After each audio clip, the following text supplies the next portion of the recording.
ये आप लोग कौवों की कम्युनिटी देखें,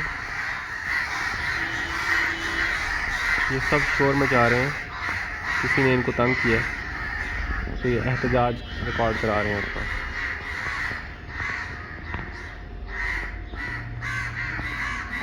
ये सब मिलजुल के एहतजाज कर रहे हैं, कम्युनिटी इकट्ठी होकर शोर मचा रही है। हो सकता है इनके किसी बच्चे को किसी ने तंग किया हो या किसी ने इनका नेस्ट छेड़ा है।